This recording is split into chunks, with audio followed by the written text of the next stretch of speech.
আসসালামুয়ালাইকুম, welcome back to my channel. আশা করি সবাই অনেক ভালো আছেন। আজকের ভিডিওতে আমি আপনাদের সাথে শেয়ার করব কিভাবে বাসায় বসে আপনারা খুব সহজেই দরজা কিংবা জানালার জন্য পর্দা সেলাই করতে পারবেন। পর্দা তৈরি করার জন্য আমি সাদা এই কাপড়টি নিয়েছি। আপনারা চাইলে অন্য যে কোনো কাপড় নিতে পারেন, চাইলে আরেকটু গর্জিয়াস কাপড়ও নিতে পারেন।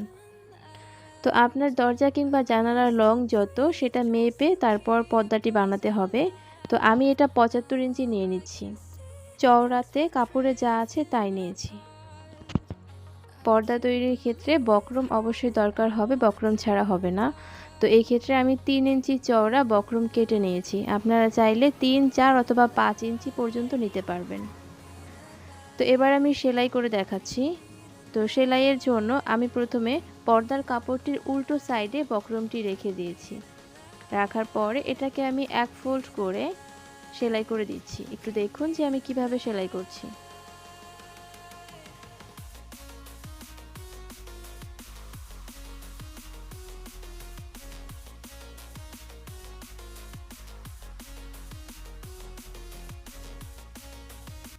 সেলাই করা ডান। এ পর্যায়ে অতিরিক্ত যে বক্রম আছে সেটাকে কেটে নিচ্ছি।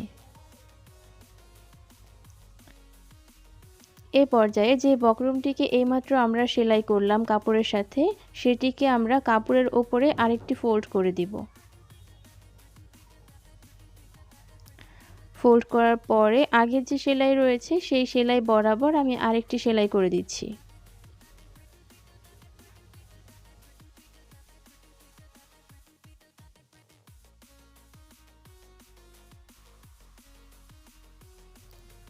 বক্রমটি ওয়ান ফোল্ড করে কাপড়ের সাথে সেলাই করা কমপ্লিট হয়ে গিয়েছে। দেখুন লুকটি এরকম এসেছে।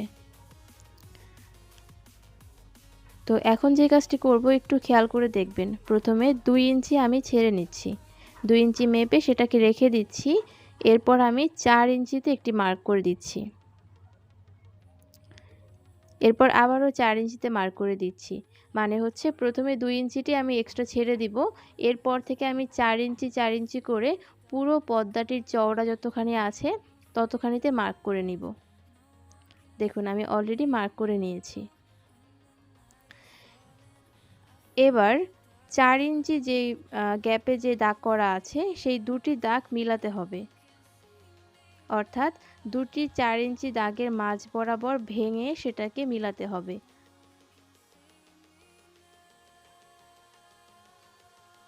একটু খেয়াল করে দেখুন যে আমি কিভাবে মিলাচ্ছি।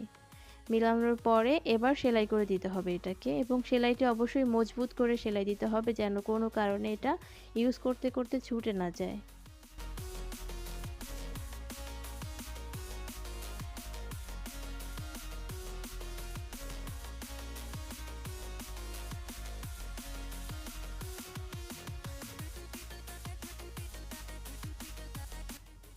দেখুন দুটি অংশ মিলিয়ে সেলাই করার পরে এটার লেন্থ হয়েছে 2 ইঞ্চি, অর্থাৎ 4 ইঞ্চি লেন্থটি 2 ইঞ্চি হয়ে গিয়েছে।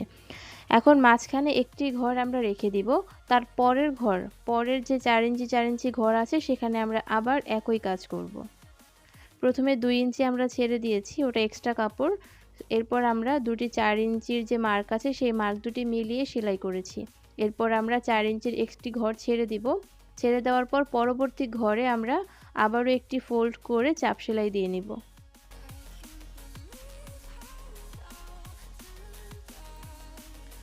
ভিডিওতে আমি খুব সুন্দর করে দেখিয়েছি।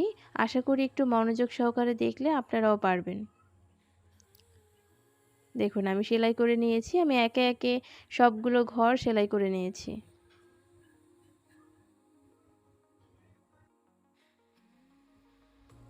এবার পর্দার যে নিচের অংশ আছে সেটাকে আমি ডাবল ফোল্ড করে সেলাই করে নিচ্ছি। তো আমি চওড়াটা মিডিয়াম রাখছি, আপনারা চাইলে আরেকটু বেশি রাখতে পারেন, কোনো প্রবলেম নেই সেই ক্ষেত্রে।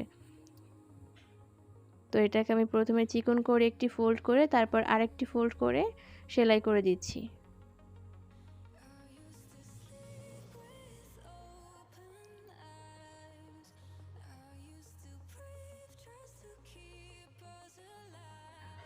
পুরো পর্দার নিচের অংশটি আমি সেলাই করে নিয়েছি। সেলাই করার পর এ পর্যায়ে পর্দাটি প্রায় সম্পূর্ণ। এবার আপনি শুধুমাত্র পর্দার যে হুক থাকে সেটা যদি সেলাই করেন তাহলেই কমপ্লিট হয়ে যায়, কিন্তু এখানে আমি পর্দাটিকে আরেকটু ডিজাইন করতে চাচ্ছি।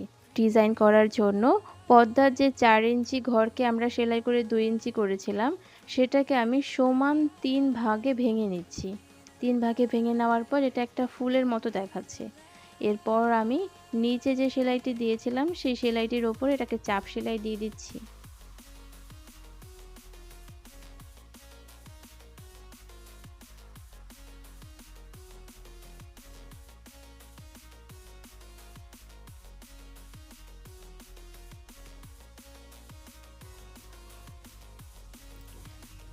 ফাইনালি দেখুন এভাবে সেলাই করে নেওয়ার পরে এটা দেখতে একটা ফুলের মতো লাগছে এবং খুব সুন্দর লাগছে।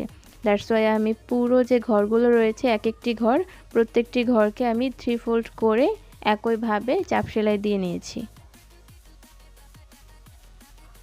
ওপরের সাইডটাতে আমি চাপ সেলাই দিচ্ছি না, কারণ এটাকে আমি একটু এভাবে 3 ভাগে ছড়িয়ে ফুলের মতো করেই রাখতে চাচ্ছি। এই জন্য আমি এটাকে সুইয়ের দ্বারা সেলাই করব।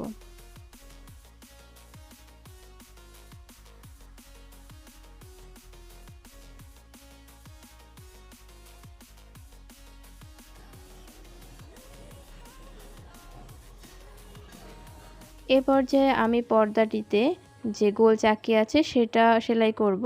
তো একটু দেখুন যে এটা কিভাবে সেলাই করতে হয়। তার জন্য আমি দড়ি সেলাই করে নিয়েছি এবং এটাকে এভাবে রেখে তারপর আমার এক একটি ঘরের বাঁদিকে আমি এটাকে সেলাই করছি।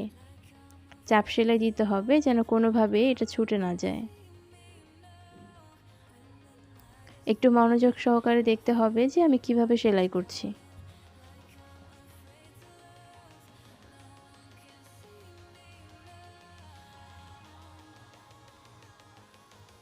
সেলাই করে নেওয়ার পরে সুতা আছে এবং এক্সট্রা যে দড়িটা আছে সেটাকে আমি কেটে নিচ্ছি।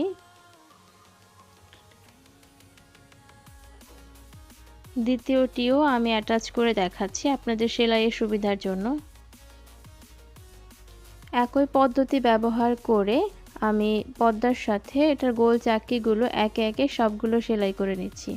এক্ষেত্রে আপনারা চাইলে বাজারে বিভিন্ন ধরনের গোলকগুলো পাওয়া যায়, সেগুলো আপনি ক্রয় করতে পারছেন। তো আমি এগুলোই সিম্পলের মধ্যে নিয়েছি। তো দেখুন আমি সবগুলো গোলক এটার সাথে অ্যাটাচ করে নিয়েছি। এটা হচ্ছে আমাদের পর্দার ফাইনাল লুক। ভিডিওটি যদি আপনার ভালো লেগে থাকে তাহলে বাসায় পর্দা বানানোর ট্রাই অবশ্যই করবেন। আজকের মতো বিদায় নিচ্ছি। ভালো থাকবেন। আল্লাহ হাফেজ।